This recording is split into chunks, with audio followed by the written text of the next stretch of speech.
Hello, everyone, and welcome to our webinar. My name is Andrew Townsend, and I'm Marketing Operations here at Smarty. Today's session is a panel discussion. We have Acacia Warner, Adam Charlton, and Brian Amundson, three of our expert product developers with us.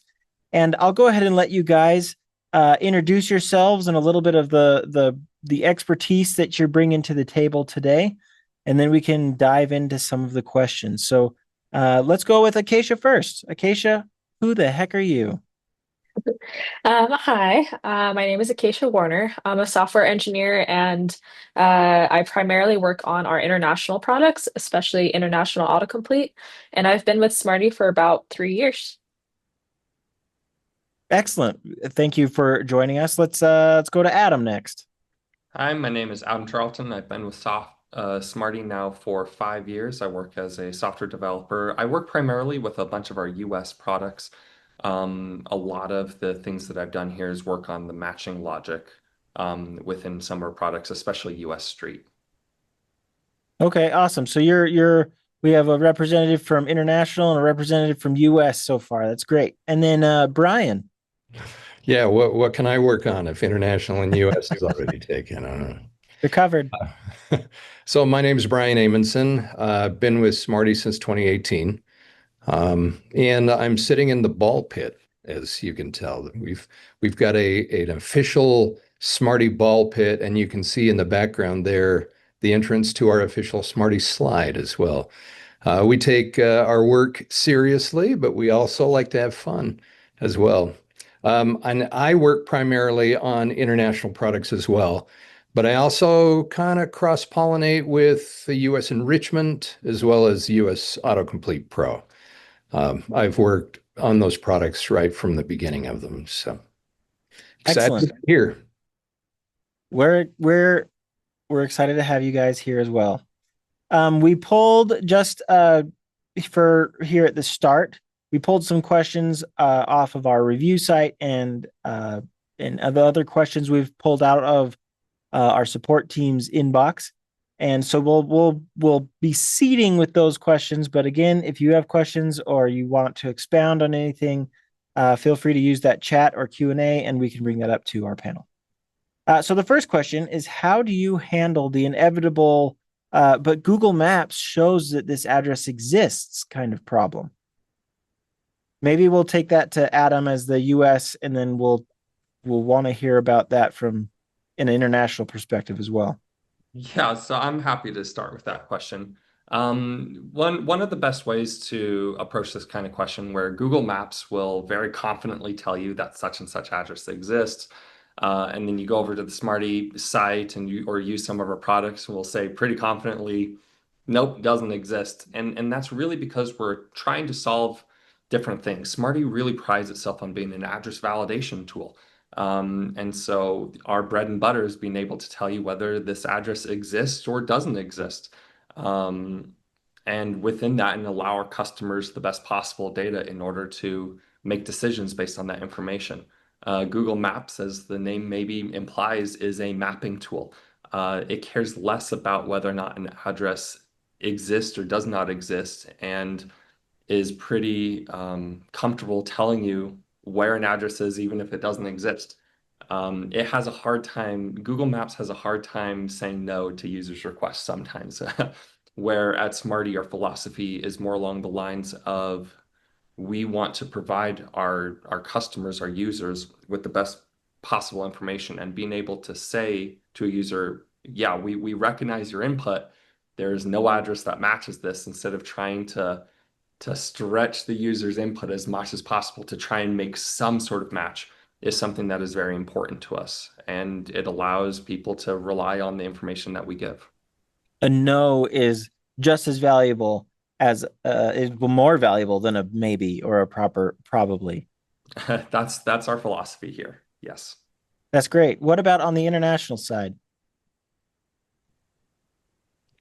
Well, I can take a little bit of that question as well. We do use Google Maps here to verify stuff. When somebody reports a problem, we can admit that. We go to Google Maps, we look at the satellite photos, we We even do street views and look to make sure that a particular street sign exists, or even the spelling or what have you. So we exist for different purposes. And our purpose, certainly, just like what Adam said, is to validate addresses. And that's our primary focus. And that's why customers continue to use us year after year. For the trusted reliability. Awesome. For those of you that have worked on autocomplete, well, no, I guess this would apply for everything, but how does Smarty decide the likelihood of an address being matched? Like, how do you balance the we fix this address for you versus saying, yeah, that address doesn't exist? We don't. Just kidding. Are you looking more from the perspective of autocomplete or some of our other Well, validation that's tools? the funny Because you part. mentioned autocomplete right at the beginning. So are you looking for autocomplete specifically, or just our general philosophy across all of our products? Well, I feel like a general philosophy is probably good, but I'm thinking in an autocomplete perspective, if I'm just going to paste an address in with all of my built-in typos or errors, that autocomplete is going to kind of be a visual representation of that generalized philosophy, right? As to saying this doesn't exist, or here's what we would suggest you are trying to say. Yeah, and autocomplete really is, some people treat it as a validation engine, and certainly it gives valid addresses. But autocomplete is a user interactive tool.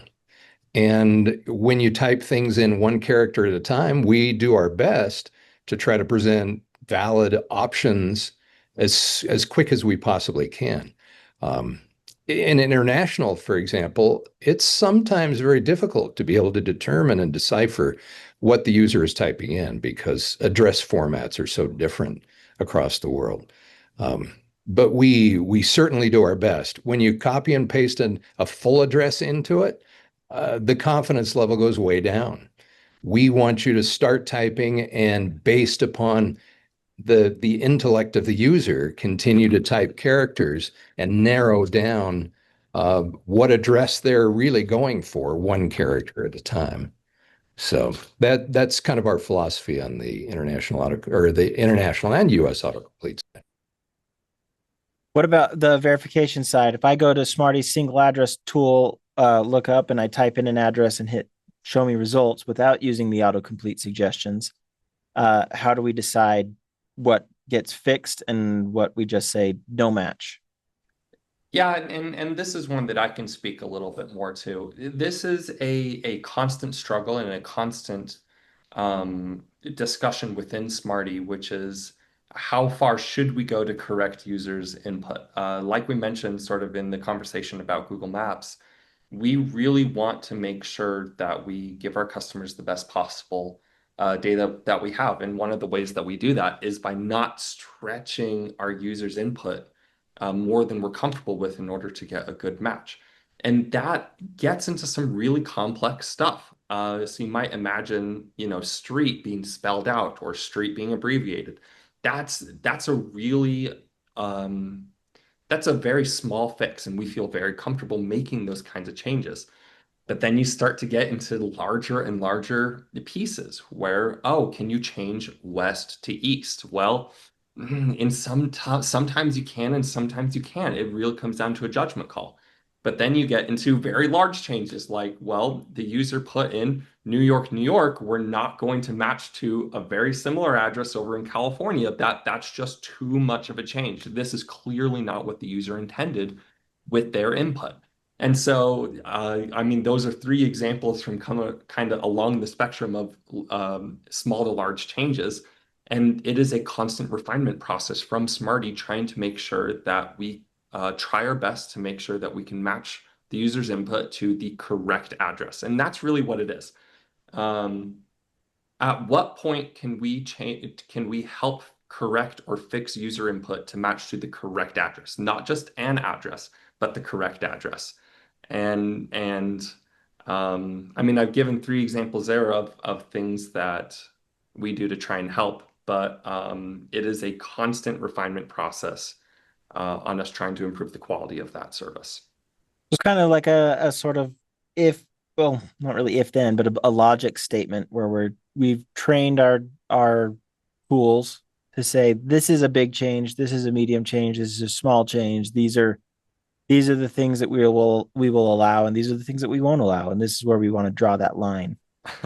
I mean, I'm not going to sit here on air and spill the secret sauce of how Smarty does this matching logic, right? But that's a Howard, good way of looking at it. Essentially, the question ultimately comes down to um, how is there, what is the closest looking address that we can find to help match the user's input? And is taking the user's input to this matched address, how much of a stretch, how much do we have to twist the user's input in order to get us to that point? And if it's too far, then we say we'd rather just return nothing, because that way users can rely that when we do return an address, it is the correct one. Okay, excellent. Acacia, I'm curious about the international autocomplete tool. We always get questions about the accuracy and reliability of anything international. I know that it's difficult to say that we have any sort of consistency in some countries that don't have an organized mail system, or those kinds of things. Can you speak at all to the reliability of an international autocomplete or type ahead kind of tool, and the kinds of things that Smarty does to at least try to balance that out? Sure. I think it's really important to note that we are always continuously working on improving each and every country that we service, to make sure that using, international autocomplete or any of our products is as smooth as possible for our customers. That requires a lot of research into each country. Like you said, like a lot of countries have a lot of nuances, and they're very different in how they handle their addresses. But honestly, that is some of what makes my job really interesting, is being able to go in and dive deep into how addresses are different and how each country is different. But for our international autocomplete, I mean, we're, happy to cover 250 countries and territories with 9 different character sets. And we are always working with our, upstream data sources to work with them and to make our results as good as they can be. The perpetual growth kind of thing, like that's one of the keys. And we've seen companies that implement the international autocomplete and other tools have growth. We've done another webinar about Fabletics, but they had like a 15% increase in sales in Canada once they implemented an international autocomplete, and they had like 10% increase in Spain, and all of these jumps by adding this kind of a tool and trusting that it's going to stay up to date, or only improve over time. So that's really cool. Non-postals. Why do some addresses seem to exist everywhere except in the USPS database? Yeah, well, I think that'll come down to me again. Non-postals is one of the biggest things that we get a lot of questions about, just because it's interesting to somewhat separate data between postal addresses or addresses that, the USPS recognizes and ones that they don't. But when you look down at the core of it, the USPS is at its core not necessarily an address service. It's a mail delivery service. And there is a lot of addresses that, when you're talking about a postal address, it refers specifically to an address that the USPS recognizes. And in a lot of cases, the USPS just can't deliver mail to every address in the US. It's just not feasible in a lot of cases. Smarty is based here in Utah. I can look out the window and see right in the Rocky Mountains right out the window. But way out in the middle of the Rocky Mountains, there's people that just will build out there. They have a single home way out in the middle of nowhere, and the USPS just says we can't reliably deliver mail out there, so we just won't. And so, you have a house way out there in the middle of nowhere. It is a real house. A lot of local governments know about this property. This person pays taxes and has a physical building out there. it's a real address for all intents and purposes, and the USPS just doesn't recognize it because they're a mail delivery service and they can't deliver mail everywhere. And so that is where the term non-postals come from, is addresses like this that are in the middle of nowhere or in areas that can't get mail delivered to for whatever reason, but are true physical locations. There's buildings, everything else that you expect of a typical property exists for this address. It's just not mail deliverable. And that's where the term non-postal comes from, is to help distinguish between those. Uh, it's just to help distinguish between mail deliverable by the USPS and non-mail deliverable. Excellent. Great. So it's not necessarily that it's a fake address if it says non-postal. It's just Definitely not. that it can't And get it's also mailed to. one of those things where, by limiting yourself just to postal addresses, you can really short yourself a lot of valuable information. I talked about the address of way out in the middle of the Rockies, but there's another example that's valid where in the middle of a city you might have a lot that is a parking lot. And this parking lot has an address, but because no one is there to receive mail, there's not a house built on this parking lot, or let's say an empty lot instead, it is a non-postal address. You can't deliver mail there because there's no one there to receive the mail. However, these type of non-postal addresses are still very valid depending on your use case. Real estate developers, and a lot of different industries really care about these kinds of addresses, even though they're non-postal, even though no one will be there to deliver mail or accept mail rather. And so just limiting yourself to postal addresses could be quite detrimental depending on your use case, depending on what kind of addresses, what kind of information you care about. And that is why Smarty has devoted so much time and energy to making sure that we have really good and clean non-postal data, is because uh, there is a lot of data that could go to waste. There's a lot of information or value that can be extracted from non-postal data that you may miss if you stick specifically with postal data. Sure. Yeah, and our US enrichment product also has a lot of non-postal data in it simply because there are structures out there that don't get mail, whether it's somebody's garage or what have you, and we still have information, that information, that we can provide in US enrichment for those kind of addresses, the lot size, the mortgage information, or what have you. And USPS just may not even know about that address. The postman walking by it every day does, but he can't deliver it. That's the classic. The post office doesn't know it exists, but the pizza guy does. Okay, here's another question that's come in. I'm a contractor, and I frequently suggest to my clients that they use Smarty.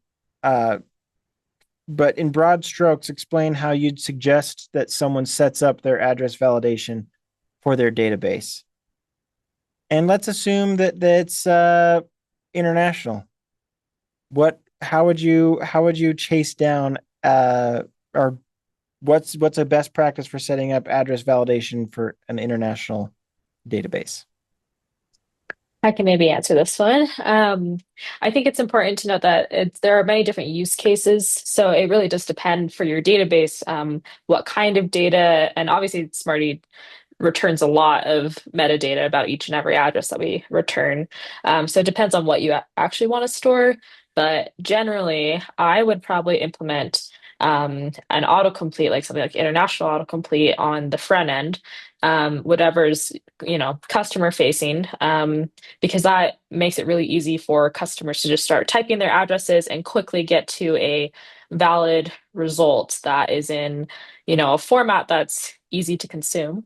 And then I would take that address and run that back through International Street to get our all the metadata that's associated with that address. And then from there, it's really easy to just store that in your database in whatever format you want or whatever metadata you want to pull from that.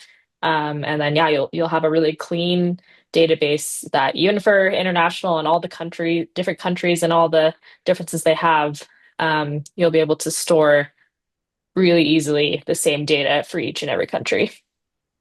Do I get all the, I guess, standard metadata through autocomplete? No, so international autocomplete at least just returns the full address. And in a lot of cases, that could be enough for your use case. But to get metadata like verification status and other geocodes, other things that you may need, you'll have to use International Street. Okay, so we would have one at the interaction portal or whatever, and then one on the back end adding information. I do know that there's a lot of like health clinics in the US that will use address autocomplete. And we always say on the customer side, but there's a just client side. A lot of the people just working at the reception desk, hey, come on in, what's your address? They start using the autocomplete to make sure that it's correct right there. So those are employees interacting directly with the database and using an autocomplete to make sure that clean data in, clean data out kind of situation. Any other tips or ideas if I'm trying to sell Smarty to somebody else saying, look, I know how to do autocomplete, but I think you should use I know how to do address validation. I think you should use Smarty, and here's how I think you should implement it. And here's maybe where I can pop in as well. Like autocomplete, like Acacia talked about, is a fantastic way to make sure that input coming in is clean and it looks the way that it should. But one thing that I think a lot of customers can sometimes forget about addresses is that addresses are valid for that moment in time, but your address data isn't necessarily a static data set. Addresses really are a living document that actually changes over time. Street names change, addresses get demolished and built up on places all over the US. Addresses are in a constant state of change. And so one of the best things that you can do for your address data is to make sure that it stays up to date. That you have to make sure that all of these addresses reflect the most current data that you have available. So if someone lives along, we recently had a street name change in the area of our building that we always reference when we talk about street name changes. But every single address along this street had to change from the old street name to the new street name. And both are valid for a while, but after a while, the old street name will get dropped entirely and will no longer be deliverable. It won't be serviceable by a lot of mail carriers or package delivery services or things like that. And you'll have to use the new name, the new street name. So if you run into a situation like that, if you haven't cleaned your customer database in a while, yeah, you might want to make sure to run it through a service such as US Street, such as International Street, in order to clean it up and get the most up-to-date and current information available for all those addresses. Because it's not static. It is addresses are a living document. I was at a marketing conference about a month ago, and they were talking about the importance of regularly checking your email address database because, you may think, well, my email address is the same one I've had since I first created it when I was 12, so that I could log into some kid website or whatever. But your business email addresses are changing. Everybody that's inside of your business, your CRM, their email addresses are constantly changing. And so there's a very large need to constantly be cleaning your email address database. And I think in a lot of ways, we forget that that's the same with mailing addresses, that not only are businesses or street names changing, and not only are, the nature of the addresses are changing, but even the locations may be changing. They may have moved suites. They may have moved to a new building, and having something that can somewhat automate that check is very useful, very handy. Let's go to a fun one here. What's the weirdest edge case that you've encountered that actually turned out to be a valid address?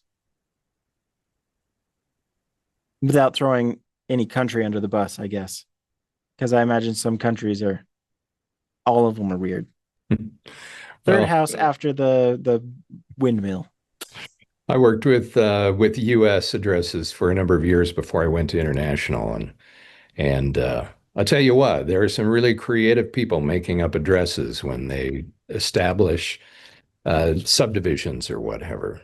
Um, but when you get something like, there's the word north in the street, and it is truly a north, and then the post direction may be north. I don't know.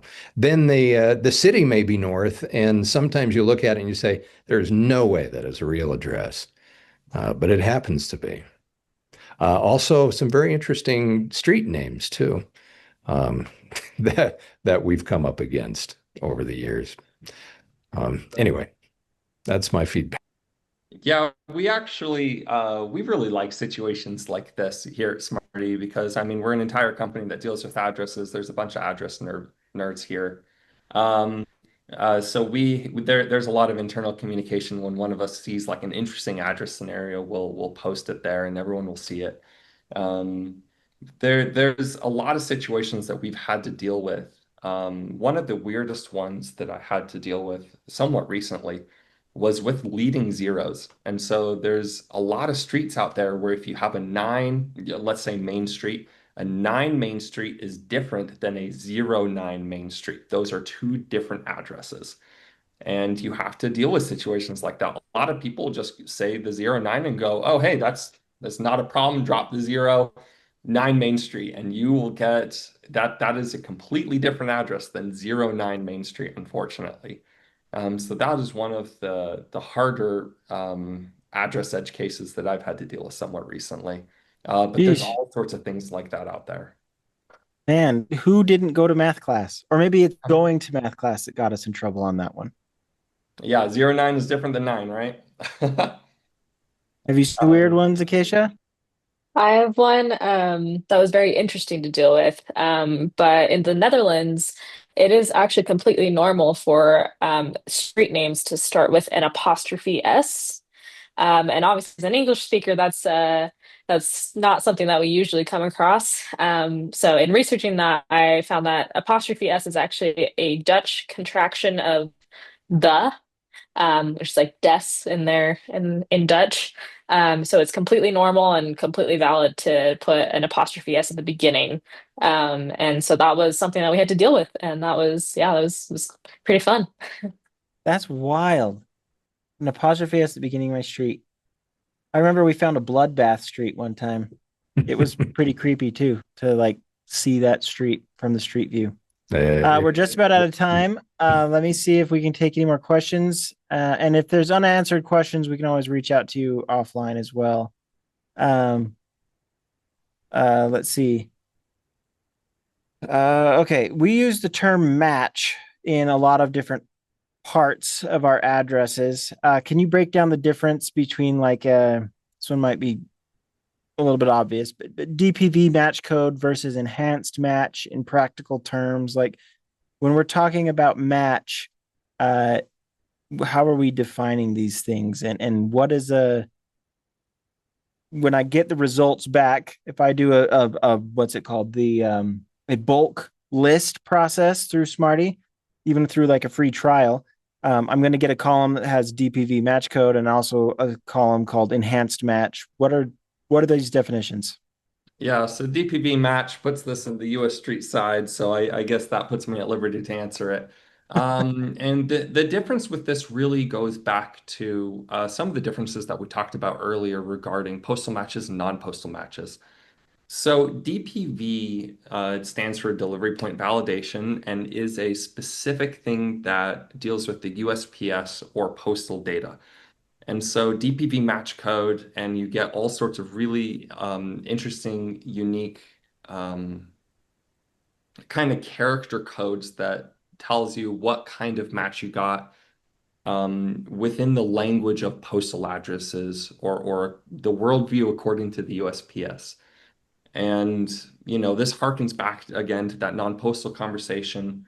But one of the things that we realized at Smarty is that trying to stick entirely within this worldview is somewhat limiting to a lot of the information that exists outside of that. And so enhanced match and a lot of the return codes that we have there deals with trying to broaden that worldview and trying to encapsulate the true variety of address situations that are out there and try and make it, both more human readable as well as more flexible to handle the variety of address situations that are out there.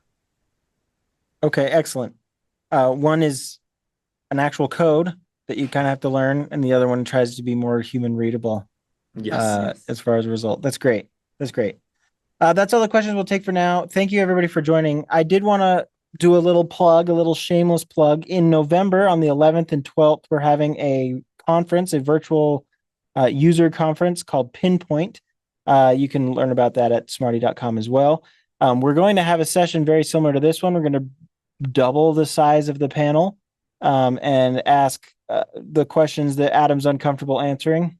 And it's going to be nuts, but that's just one of the sessions. There's going to be 12 sessions. We're going to bring in our CEO, Jonathan Oliver, to talk about stuff. We're going to be bringing in different companies to talk about how they use address data and maybe bring in more of that edge case data. So you can learn about that at smarty.com. And then at the very top, there's a little banner that says register for Pinpoint. So you can learn more about that there.